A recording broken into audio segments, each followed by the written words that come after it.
What is going on, everybody out there? Lamont at large. Today, we're in Kingman, Arizona. Now, this is the perfect example of a video that I would do when I'm in my van, kind of driving to the location, whether it be the neighborhood is a little bit dicey or the weather is not working for me. Now, right now, it's about 47 degrees. It's windy, about 20 to 25 mile an hour, gusts.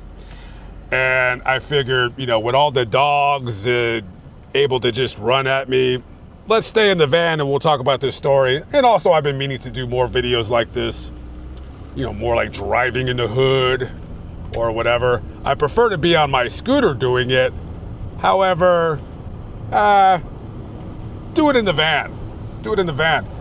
So, I don't know if you guys have roommates, right? I'm sure some of you do. It's great to have a roommate to share expenses, especially when you get along with that roommate. And, sometimes it is important to get along with your roommate, but I think sometimes it doesn't really matter if you guys are friends. As long as they pay their bills, they don't really bring too many people to your house. You're not like partying every night, then it should be cool. And especially if you're an older person and you're retired, you're on a fixed income, then some older people, they're going to want to have a roommate to help with the bills. And that's what Everett Yales, 73 years of age, that's what he wanted to do, share some of the bills. So he would rent a room in his house to one 73-year-old Robert Honchell, right? Well, on December 14th of 2022, Mojave County sheriffs, they receive a call of a homicide. Not often they receive that call in this part of Kingman. This is a very, very quiet street right here. And so they arrive at 3176 Mechanical Road, and they find Mr. Yales in his room dead.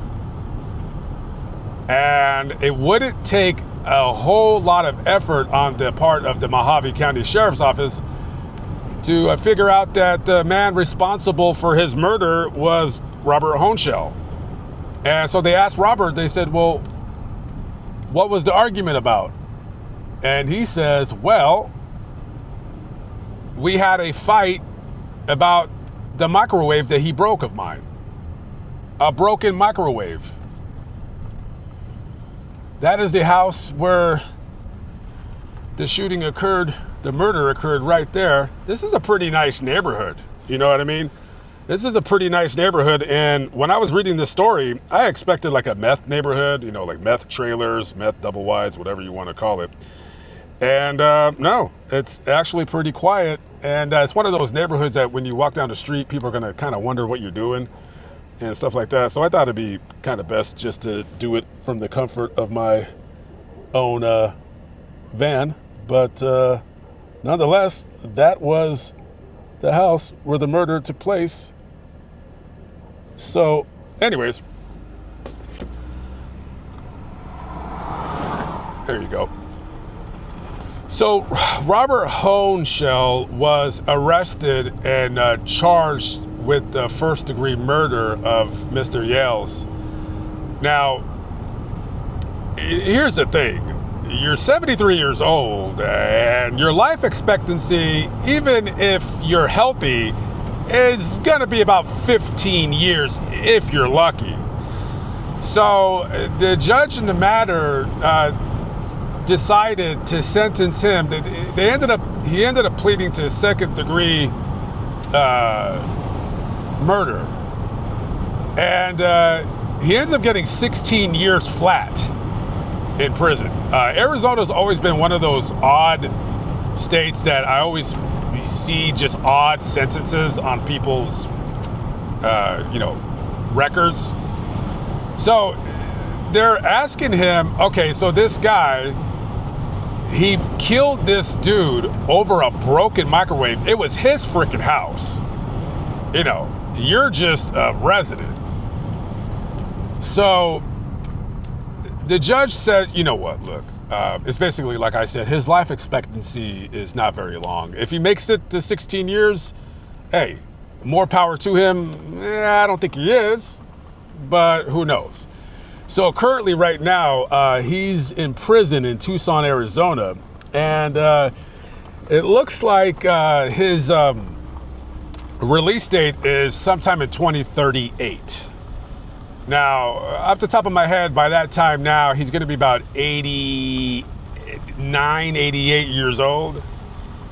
So is this guy going to live to be released from prison? I mean, honestly, who knows? I don't wish death upon anybody. I'm not a gambling man. Who knows if he's going to make it out alive? This would have been one of the most ridiculous murders I've ever read. There's actually more ridiculous murders than this one for even more ridiculous reasons that I'll be doing videos in the near future. So, you know, good news and bad news for Mr. Honeshell. You know, if you were mad that Everett broke your microwave, well, I mean, good news is there's microwaves in prison. The bad news is that you're going to be sharing that microwave with about 100 other guys, and 20 of them are going to be farting all around you while you're using the microwave. So that ain't going to be no good.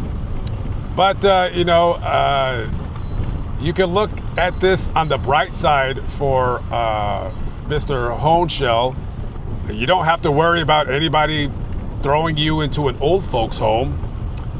And your medical and dental benefits have probably improved greatly. And hey, free vision for the rest of your life. All because somebody accidentally broke your stupid microwave. That's pathetic. What are you talking about? What is going on, YouTube? I'm Cemetery Dog. I live in the cemetery, and I don't let anybody get too close to me, because I start barking like crazy. What's up, Cemetery Dog? You live in the cemetery. Yeah, I know. Cemetery Dog. You're a cemetery dog. Last time I seen you, you wouldn't let me feed you. Okay, Cemetery Dog, I'm leaving. I'm leaving. This dog, they take care of him at the cemetery. He has like a little doghouse somewhere, and they feed him, but I think the guy that takes care of the cemetery, I think he said that he can pet him, but he never gets close to anybody. Like if I approached him, he would run away, because that's what happened last time. Where do you go when it rains?